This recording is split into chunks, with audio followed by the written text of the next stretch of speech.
नमस्कार दोस्तों, आज हम स्टार्ट करने वाले हैं हमारे एवरेज का पार्ट नंबर 3। इससे पहले मैंने पहली वीडियो में एवरेज का बेसिक बताया था, उसके बाद मैंने 15 तक क्वेश्चन करवाए थे।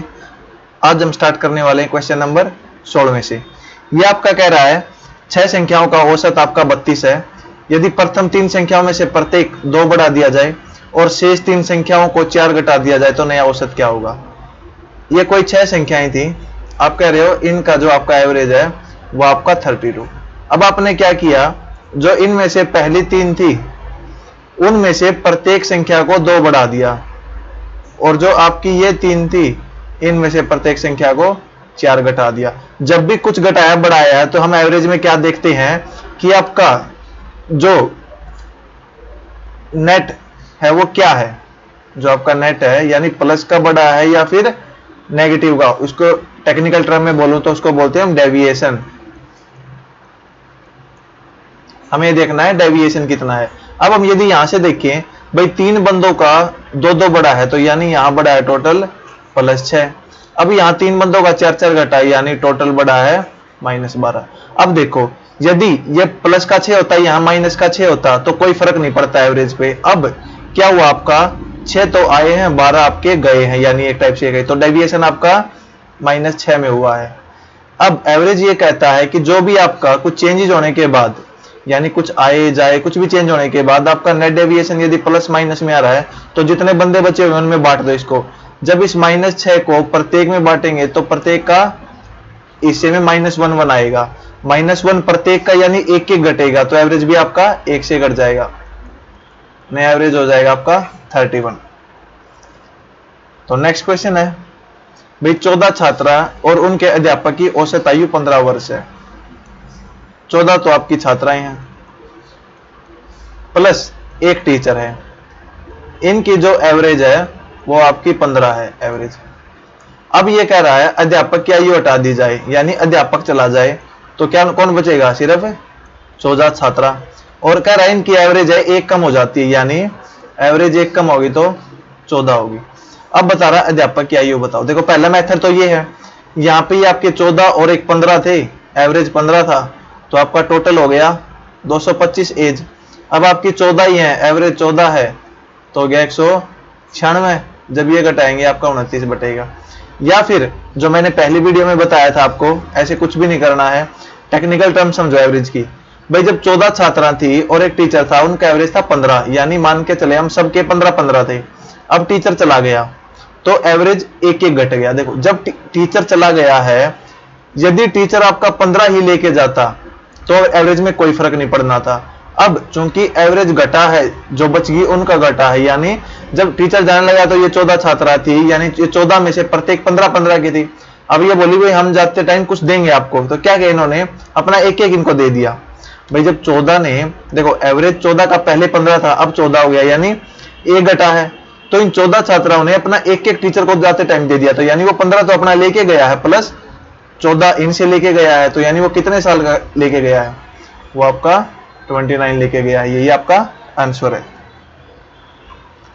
नेक्स्ट आपका नेक्स्ट कह रहा है 2 साल पहले 8 सदस्य वाले एक परिवार की औसत आयु 18 वर्ष थी।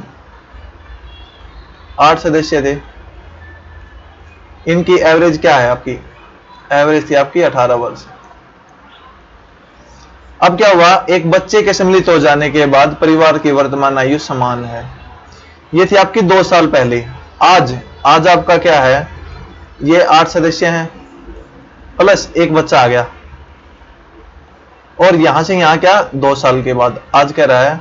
अब कह रहा है 2 साल के बाद आज उनकी आयु क्या है, समान है, यानी आज भी ये 18 वर्ष के हैं। देखो यानी आज बच्चा भी 18 साल का और बच्चा इसी बीच में पैदा हुआ। इसका मतलब क्या है, इन सदस्यों ने अपनी एज का कुछ कुछ बच्चे को दे रखा, भाई वही निकालना है हमें। ये देखो भाई जब 8 सदस्य थे इनका एवरेज 18 था, यदि मैं बात करूं आज इनका कितना बढ़ेगा, देखो 8 सदस्यों की कुछ भी एज लगा लो आप, कुछ भी रही होगी। अब क्या है 2 साल के बाद तो हर बंदा 2-2 साल आपका बड़ा होगा, हर साल 2-2 बड़ा होगा। यानी कहने का मतलब है कि भाई जो ये 8 बंदे थे तो इनकी वजह से आपका 16 वर्ष बड़ा होगा। कितना वर्ष बड़ा होगा, 16। और आज आपका ये कह रहा है कि भाई सबकी आयु 18 वर्ष है, यानी इनमें कोई चेंज नहीं आया, इनकी पहले भी 18 थी, आज भी 18 है। कहने का मतलब है इनका जो 16 वर्ष बढ़ा है, ये 16 वर्ष इन्होंने किसको दे दिया, इस बच्चे को दे दिया। अब 16 वर्ष इस बच्चे को दे दिया, क्योंकि ये तो सेम ही आज। अब 16 वर्ष इस बच्चे को दे दिया और टोटल आपका एवरेज 18, सभी 18 के हैं, यानी ये बच्चा भी 18 है। जब बच्चे ने 16 इनसे ले रखा है वो 18 का, यानी खुद कितना उसका, खुद है उसका 2 वर्ष। तो पूछ रहे हैं बच्चा कितने साल का, तो वह आपका 2 साल का। या फिर आप इसको ऐसे भी निकाल सकते थे, भाई 8 बंदों की औसत आयु 18 थी, यानी टोटल योग कितना था, 18 थे 144 का। अब एक बच्चे के सम्मिलित हो जाने के बाद परिवार की औसत आयु समान रहती है, यानी अब बच्चे हैं 9 और इनकी आयु अब कितनी है, अब भी औसत इनका 18 है, तो यानी 18 निमा 162। अब यहां से ये देखो कि ये कह रहा है 2 साल पहले और ये कह रहा है आपका आज, बीच में यानी एक बच्चा भी सम्मिलित हो गया। 2 वर्ष पहले 8 सदस्यों वाले परिवार की औसत आयु थी 18, तो यानी इनका जब गुणा करेंगे हम आएगा हमारा 144। अब एक बच्चे के सम्मिलित हो जाने के बाद परिवार की वर्तमान आयु समान रहती है, यानी ये आज समान है। देखो यदि मैं इसमें आपका कितना जोड़ू, 18 निमा 162, 18 थे 144। अब देखो इनका डिफरेंस कितना है, जब मैं इसमें से इसमें घटाऊंगा ये आएगा आपका 18 साल का डिफरेंस। इनका डिफरेंस कितना आ गया, 18 साल का। कहने का मतलब है कि ये 18 साल क्या है, बड़ा है, कितने साल में, 2 साल में। और जबकि आपको पता है कि यहां से यहां आने में जो 8 बंदे हैं इनकी कितनी बड़ी है, आपकी 16 साल। तो 18 टोटल बड़ा है, 16 साल उनका बड़ा है, तो यानी बच्चा कितने साल का, आपका 2 वर्ष का। या आप ऐसे कर लो या फिर ऐसे कर लो। नेक्स्ट आपका ये कह रहा है 2 अंकों वाली 10 संख्याओं का कुछ औसत है। यदि एक संख्या के अंकों को बदल दिया जाए, 2 अंकों वाली संख्याएं होती हैं, देखो एक्स वाई कुछ अंक है उसके, इस संख्या को हम कैसे लिखेंगे, इसको हम लिख सकते हैं 10x प्लस वाई। 2 अंकों वाली संख्या हमेशा ऐसे रिप्रेजेंट की जाती है 10x प्लस वाई की फॉर्म में। अब कह रहा है यदि अंकों को बदल दिया जाए, जब अंकों को बदलेंगे तो ये हो जाएगी हमारी 10y प्लस एक्स, ये हो जाएगी। तो औसत 3.6 बढ़ जाता है। देखो 2 अंकों वाली 10 संख्याओं का कुछ औसत है, भाई तब संख्याएं कितनी है आपकी 10। अब ये कह रहा है जब ये चेंज हुआ है इसकी वजह से, यानी इसके अंक बदल दिए गए, तब औसत 3.6 बढ़ गया। कहने का मतलब है औसत 3.6 जब बढ़ा है जब प्रत्येक संख्या आपकी 3.6 बढ़ी है। यदि मैं टोटल की बात करूं, यानी जितना प्रत्येक में चेंज उतना ही औसत में चेंज, जितना औसत में चेंज उतना ही सम में चेंज। कहने का मतलब है कि अब आपका टोटल 36 बढ़ गया, यानी ये संख्या थी, ये संख्या थी, जब ये चेंज किया है तो इनमें 36 का डिफरेंस आ गया। और वो डिफरेंस आया है जब इसके अंक पलट दिए, यानी एक संख्या थी मैं कहूं, उसकी जगह कुछ और संख्या आ गई, तो उसने 36 का आपका सरप्लस क्रिएट कर दिया। इसका मतलब है कि जो पहली संख्या है और दूसरी संख्या, उनमें डिफरेंस कितना है आपका 36 का। अब इस संख्या में से ये घटा दो, यानी जो डिफरेंस आया आपका ये अंक पलटने के बाद है। यदि मैं इसमें से ओरिजिनल संख्या घटा दूं, ये आपका प्लस का था, जब इसमें से ये घटा दूंगा तो आपका 36 का सरप्लस क्रिएट हो जाता है।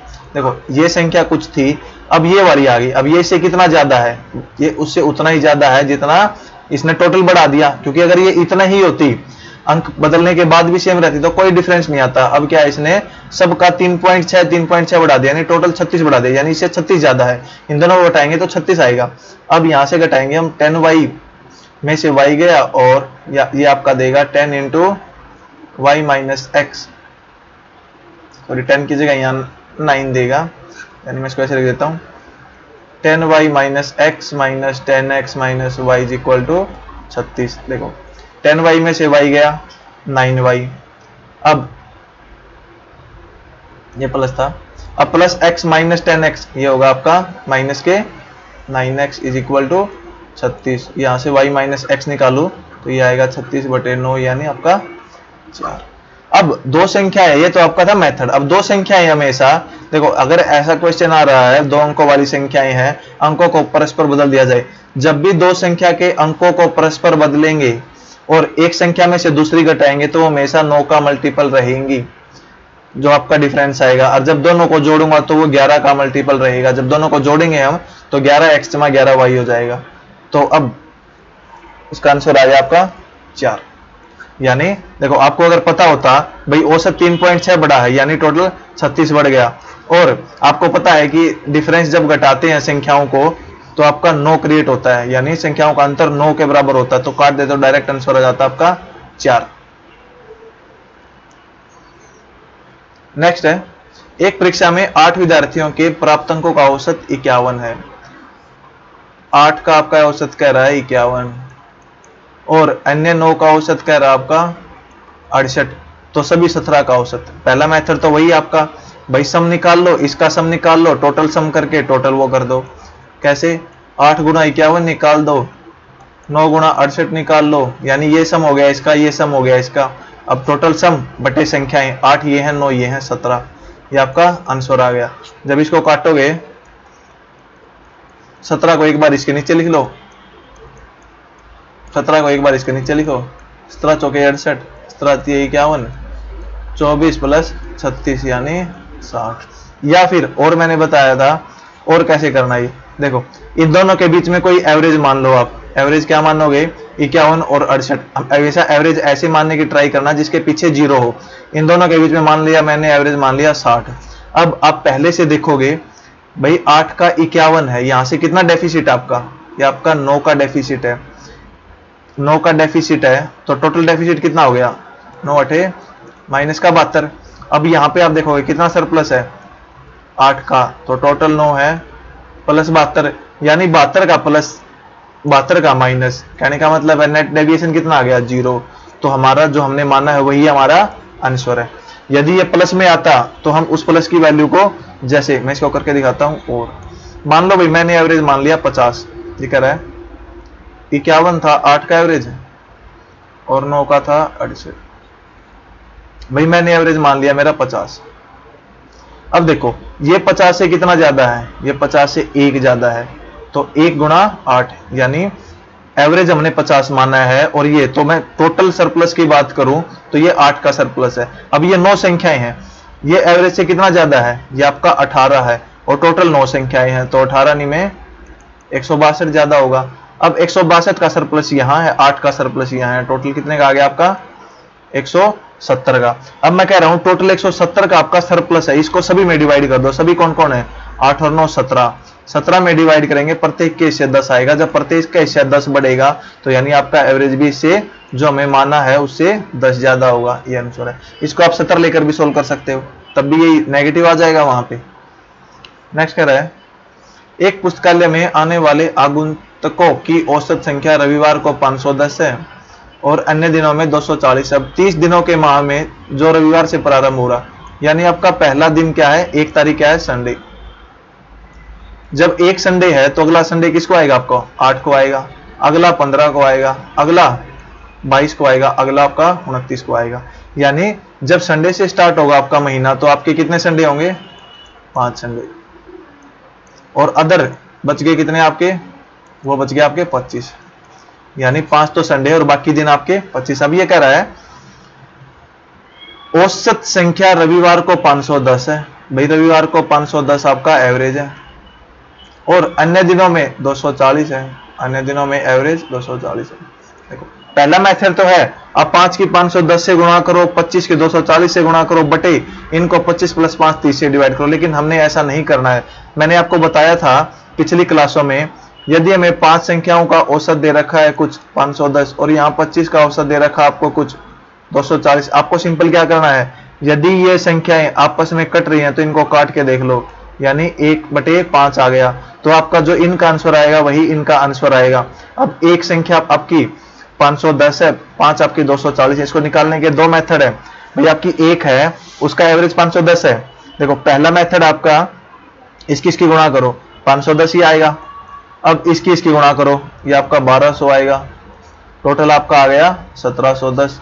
अब 1710 आ गए टोटल, बटे संख्याएं कितनी है? अब संख्याएं आपकी 6 बची हैं, जब इसके काटेंगे 6 दूनी 12, 51, 6 8 48, 30, 6 पंजे 30, यानी आ गया 285। अगर आप ऐसे करते 5 गुणा 510 प्लस 25 गुणा 240 बटे आपका है 5 + 25 30, तब भी आपका आंसर सेम आता।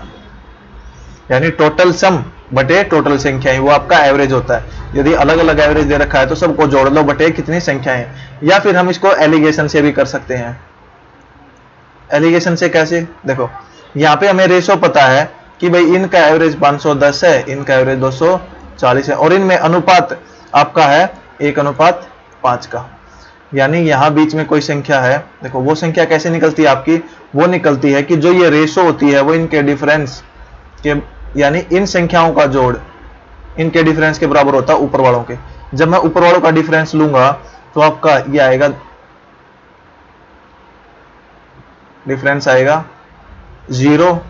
अब 11 में से 4 गए 7, 2 में से 2 गया 2, यानी आपका डिफरेंस आएगा ये 270। जब इसको मैं 1:5 में बांटूंगा तो 6 की वैल्यू 270, 1 की वैल्यू होगी आपकी, 6 की वैल्यू 270 है, 1 की वैल्यू होगी 6 चौका 24 और 3 6 पंजे 30, यानी 1 की वैल्यू 45 होगी। तो एक्चुअल में ये आपका 45 है, 1 ना होकर। अब देखो इसमें क्या होता है, जो बीच वाली संख्या आती है एक से बड़ी होती है एक से छोटी, यानी बड़ी में से ये घटेगी और इसमें से ये घटेगी। अब इसमें से 240 घट के आपका 45 आया है, तो ये संख्या क्या होगी, इसमें 45 जोड़ दो, ये आपकी होगी 45 प्लस 240 यानी 285। तो आप एक क्वेश्चन को कितने भी तरीकों से कर सकते हो। नेक्स्ट आपका ये कह रहा है एक परिवार का औसत मासिक व्यय, यानी आपका खर्च दे रखा है प्रथम 3 महीनों के लिए। देखो 3 महीनों के लिए आपका एवरेज कह रहा है ये 2200 है, अगले 4 महीनों के लिए ये कह रहा है 2550 है, और अंतिम 5 महीनों के लिए ये 3120 है। यदि पूरे वर्ष के दौरान कुल बचत 1260 रुपए हो तो औसत मासिक आय ज्ञात करो। देखो पहला मेथड तो ये है, भाई एवरेज दे रखा है 3 महीने का एवरेज, तो 3 महीने का टोटल यहां निकाल लेंगे, 4 महीने का टोटल यहां निकाल लेंगे, 5 महीने का टोटल यहां निकाल लेंगे, फिर उनको जोड़ेंगे, फिर उनको जोड़कर उसमें आप बचत, क्योंकि जो आपकी आय होगी वो क्या होगा, खर्च जमा बचत, फिर उसमें आप ये कह रहा है कुल बचत 1260 है, 1260 जोड़ोगे, फिर सभी को 12 से डिवाइड करोगे। तो हमें ऐसा नहीं करना है। देखो हमें क्या करना है वो देखो, ये आपको दे रखा है भाई कुल बचत आपकी, यदि मैं इसका एवरेज निकाल के जोड़ दूं तो आपका क्या है, ये भी एवरेज है, ये भी एवरेज है। ये कह रहा है 1260 आपका पूरे वर्ष के दौरान कुल बचत 1260 है। यदि मैं 1 महीने की बचत पूछूं तो 1 महीने की बचत कितनी होगी आपकी, आप कहेंगे ये आएगा 105। कुल बचत आ गई। अब मैं 1 महीने का, देखो ये एवरेज दे रखा है, ये एवरेज, मैं अब एवरेज खर्च ही निकाल देता हूं। तो खर्च के लिए मैं देखो कुछ एवरेज मानूंगा, भाई हमें क्या है, एवरेज ही निकालना है सबका, पूरे साल का एवरेज निकालना है। हमें क्वांटिटी पता है ये 3 है, ये 4 है, ये 5 है, टोटल 12 है। अब मैं एवरेज मान लिया, भाई मान लो एवरेज क्या आपका पूरे साल का 2500 है। अब मुझे नेट डेविएशन देखा कितना आएगा। अब यदि मैं यहां से बात करूं, देखो ये कितना आपका, ये प्लस 300 है, प्लस 300 की गुणा करेंगे 3 से, यानी आपका प्लस 900 का डेविएशन है। ये आपका कितना है, इससे प्लस 50 ज्यादा है, सॉरी ये आपका 900 माइनस आएगा,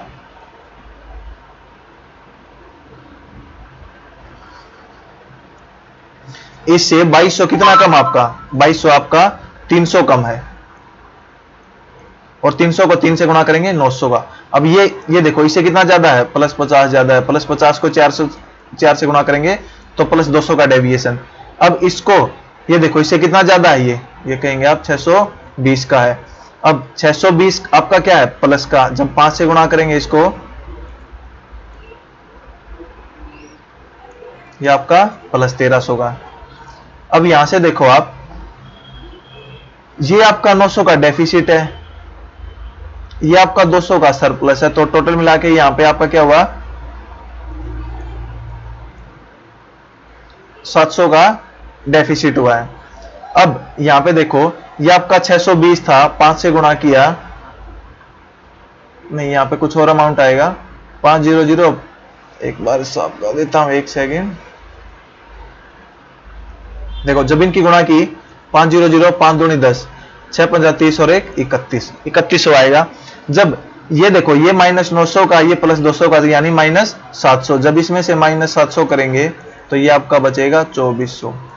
यानी जो हमें एवरेज माना था वो एवरेज नहीं है, एवरेज इससे ज्यादा है। अब ज्यादा कितना है, देखो ज्यादा सरप्लस आपका 2400 है। 2400 को सब में डिवाइड कर दो, यानी 5 4 9 और 3 12। जब इसको 12 में डिवाइड करेंगे तो आपका 200 आएगा हर प्रत्येक के हिस्से में, यानी प्रत्येक का 200 200 ज्यादा होना चाहिए, यानी प्रत्येक को 200 200 और मिल रहे हैं, तो एवरेज में भी उतना ही बढ़ोतरी हो जाएगी। तो 2500 में 200 जोड़ेंगे तो आपका एवरेज था 2700, यानी आपकी एवरेज जो औसत आपका खर्च है वो 2700 आ गया। आपका औसत खर्च 2700 है प्लस औसत बचत 105 है, तो कुल आपकी आय कितनी होगी, वो आप कहेंगे वो होगी आपकी 2805 जब इनको जोड़ देंगे। देखो अगर आपको ये ध्यान है तो आप क्या करोगे, डायरेक्ट ये लिख के, वो तो मैं समझा रहा हूं थोड़ा टाइम लग रहा है, अदरवाइज आप क्या करो, कितना डिफरेंस है, -900 -900 प्लस 200 और 3100, डायरेक्ट इसको सब में डिवाइड करके एवरेज डायरेक्ट बढ़ा के यहां लिख दोगे। और एक आप ऐसे करते, इसकी गुणा, इसकी गुणा, इसकी गुणा, फिर जोड़ो, फिर 12 से डिवाइड करो, फिर वो जोड़ो, तो उसमें बहुत ज्यादा टाइम लगेगा और एरर आने के चांसेस ज्यादा होंगे। नेक्स्ट आपका ये कह रहा है किसी कंपनी में सभी कर्मचारियों का औसत 12,000 है, पुरुष कर्मचारियों का औसत 15,000 है, मेल और फीमेल। देखो इसको हम करेंगे, एक तो हम करेंगे इसको एलिगेशन से, भाई यहाँ कुछ दे रखा है, यहाँ कुछ दे रखा है, सबका दे रखा है, और यहाँ उनकी रेशो दे रखी है वो कितने कितने हैं, तो हम एलिगेशन लगाते हैं। सभी कर्मचारियों का औसत आपका 12,000, यानी यहाँ दे रखा आपको 12,000, पुरुष कर्मचारियों का 15,000 है और महिला कर्मचारियों का 8,000 है। अब कह रहा है पुरुष और महिला कर्मचारियों की संख्या ज्ञात करो। अब बड़े में से छोटा घटा दो, 15 में से 12,000 गए आपका 3,000 बच गया, 12,000 में से 8,000 गए 4,000 बच गया। ये आपकी देगा कि वो कितने हैं, यानी उनका अनुपात आपका 4:3, और यही आपका आंसर है। नेक्स्ट आपका एक कक्षा के 3 सेक्शन ए, बी और सी में 100 छात्र हैं। तीनों सेक्शन के औसत अंक 84 थे, बी और सी के औसत अंक इतने थे, सेक्शन ए के औसत अंक इतने। देखो यहाँ पे आपको क्या है, ये दे रखा है भाई, ए का औसत दे रखा है, बी प्लस सी का औसत दे रखा है, और ए प्लस बी प्लस सी का औसत दे रखा है। यहाँ एक क्वांटिटी है, यहाँ एक क्वांटिटी है, और साथ में इसका क्वांटिटी। देखो ये मान लो आपकी एक्स है दोनों को मिलाकर, तो ये क्या है, ए और एक्स दोनों का एवरेज दे रखा है यहाँ पे। कहने का मतलब है यहाँ एक क्वांटिटी, यहाँ एक क्वांटिटी, और दोनों का एवरेज आपका यहाँ दे रखा है, यानी दोनों के बीच की संख्या यहाँ है आपकी। तो जो है यहाँ आएगी वो इसके और इसमें कितने बच्चे हैं या फिर कितने अमाउंट है उसकी रेशो आएगी। यदि मैं इसको यहाँ लगाऊं, देखो 3 सेक्शन के औसत अंक, तीनों सेक्शन के 84 हैं, 100 छात्र हैं, बी और सी का 87.5 है, आपका ए का 70 है। तो यदि मैं इसमें से घटा दूंगा तो ये कितना आ गया, ये आपका डिफरेंस आ गया 14 का, ये आपका आ गया 3.5 का। देखो मैं पॉइंट हटाने के लिए यहाँ पे क्या करूं, सबको मैं यदि 10 से गुणा करूं, ये 140 हो जाएगा, ये आपका 35 हो जाएगा, यानी जो अनुपात है वो 4:1 आएगा। और ये आपको मात्रा देगा, भाई बी और सी में यदि 4 छात्र हैं तो ए में 1 है। अब लेकिन टोटल छात्र आपके 100 हैं, तो मैं कह सकता हूं भाई 100 को आप 4:1 में बांटेंगे तो 5 की वैल्यू 100, 1 की वैल्यू 20, यानी इसमें 20 है और इसमें 80 है। हमसे पूछ रहा है कि ए में छात्र कितने हैं, तो वो है आपके 20। नेक्स्ट आपका ये कह रहा है 12 व्यक्तियों में पहले 11 व्यक्तियों का औसत 95 ग्राम है, टोटल आपके 12 है।